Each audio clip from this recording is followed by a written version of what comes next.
one's a little long, but I'm pretty sure I can keep it underneath the time limit. Apologize in advance. This is a short story I wrote a little while ago called Rule Number 1.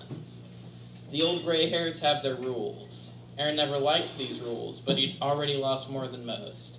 He was old enough to know that these rules meant survival, as long as you're willing to trade away your dignity. Jacob refused to make that trade, and each day the chasm between them grew a little more. Fearless with youth, Jacob had no regard for these rules or their form of salvation. Over the last year, Jacob's faith in that way of life and his father had begun dwindling quickly. Stirring from a fitful sleep, Aaron knew it was because Jacob had left. Lately, he had been breaking the rules just for the sake of it. Jacob was trying to prove something, and proving a point is rarely safe. As Aaron stretched inside the cold earth, his eyes fell on the void next to him. Maybe Sheila would have been able to control Jacob, but Aaron's warnings fell on long, deaf ears. Jacob barely remembered her, and those few memories were surely fading fast. Rule number 5, never leave a safe place at night. It had become so routine that Aaron hardly minded breaking the rules for his son. They had been close before, and family will always be family. He didn't have much of that left anymore. As Aaron walked through the cold night, his left leg was already beginning to bother him. With a small hill coming into view, the light from the cars could be seen through the trees now. Rule number 17, never go near the busy road. Jacob had always been fascinated with the cars. There was a power there that couldn't be ignored. They didn't bounce or hop or jump or dash, but those cars would always be faster than him. Maybe Jacob thought if he could learn from them, these rules would become obsolete. It was a nice thought, but even being this close to the cars made Aaron's bad leg ache a little. Every other night Jacob had left safety to break the rules. He had been here waiting for his father. Ever since Sheila's death, it had been like this, as though Jacob was challenging his father to become something more. This night the hill was empty, with only the sound of cars to greet Aaron as he got up to the top. This time of night the music of the cars fell to the perfect volume. When the sounds of road and forest sang their duets, there were worse places to be in the forest. Prints in the Dirt told Aaron that they'd just missed each other, and he turned back toward home. Rule number 8, never go anywhere alone. He almost missed them at first, barely catching something out of the corner of his eye. He recognized Jacob instantly, just a small blur running from a shadow with teeth. Not again. Aaron knew he couldn't go for help. None would be offered. The gray hairs would never allow such a thing, and the others would follow without question. Jacob had been warned too many times that he was straying from the path. He was an example of what not to do, proof that backsliding meant doom. They would frown and shake their heads, each one of them glad he was gone. Rule number 9, never try to save someone. Aaron could see where they were heading, even if Jacob was just running blind. The force had a way of leading you places, and Aaron saw his son's destination. He lived in this part of the forest a long time, and knew it well. With a bad leg, it's important to know the quickest way to get somewhere. Jacob had always been faster than most, but not many had ever outrun a wolf. It wasn't speed or agility, it was stamina. Even the quickest of them simply could not run as long as a wolf. As Aaron darted through the trees, he hoped he wouldn't be too late.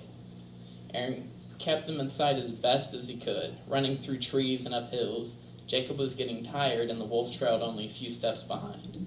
They were getting closer, though, and he just needed to last a little longer. Wolves have a narrow focus when it comes to prey. In a forest full of opportunities, most wolves still refuse to give up their chosen target. As Aaron's shortcut yielded results, the rules he was about to break flew through his head. Rule number 4, always be smart. Rule number 6, never draw attention to yourself. Rule number 12, never be brave. Rule number 1, always avoid wolves. Aaron would never strike fear into anything, and he knew this. He could never be intimidating, he could never scare the wolf away, but he could distract it. Aaron ran up the last hill as the shadows ran underneath. He leapt wildly, a ball of cotton soaring through the night. It was beyond stupid, an idea so wildly separated from logic and reason that Aaron didn't even know if there was a word for it. He hadn't thought about that before, though. Only after white feet had landed on black shadow, and all involved had rolled to a stop, was there a chance. Once back on his feet, Aaron froze. The wolf stopped too, those yellow eyes glaring hatred at its new target. No longer even saw Jacob. Fear is a strong motivator, but wolves don't know that. They don't know fear or mercy or compassion. Wolves know anger, and this wolf was angry now. A panting Jacob, looking ready to drop, was left behind them quickly as the wolf focused on Aaron. This wasn't just about hunting anymore, it was about punishment. With his bad leg throbbing, Aaron used every trick he knew, squeezing through places too small for the wolf. He just needed to last long enough. Winding through the trees, Aaron could almost see the road. This was the closest he had been to the road in a year, without Sheila to make him brave. Wolves aren't afraid of cars. It never occurs to them to fear anything at all. The wolf didn't start to shake as they got closer, but Aaron did. Fighting every instinct he had, Aaron kept going. He couldn't think about that now, not with hot breath on the back of his neck. This time of night there was at least hope. The cars were fewer, but these two shadows blended too easily into the night. As the bright eyes glared down and passed over Aaron, it took everything inside him to keep going. Just a few more feet, that was all he needed. The sound of the truck came before anything else. Before the beams of light hit them, before a large mass of metal appeared out of the night, it was the sound, like so much thunder trapped in a bottle. As the roar of this truck bore down on them, Aaron just stopped. Not because of fatigue, and not because his bad leg burned, but because the only thing more dangerous than wolves were cars. Aaron knew the wolf must have thought it was over.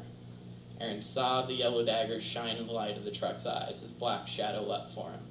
The wolf was right to think it was over. Its vision was just too narrow to see how. It ended quickly. Fur and red smeared across a giant metal face that either didn't notice or didn't care. Aaron shook as the truck passed over him. The ground rumbled as wind screamed over, and Aaron froze until it was done. He could only think of Sheila. Aaron's legs still ached, dragging behind him as he dared to cross the road again. At the edge of the forest, it was the two long ears that he saw first. Still panting, still almost ready to drop. Jacob had seen it all. Slowly, Aaron continued to put one tired leg in front of the other. He knew it would be a long time to get back to where they'd been, but sometimes you just have to start something and hope for the best. Thank you. Yeah.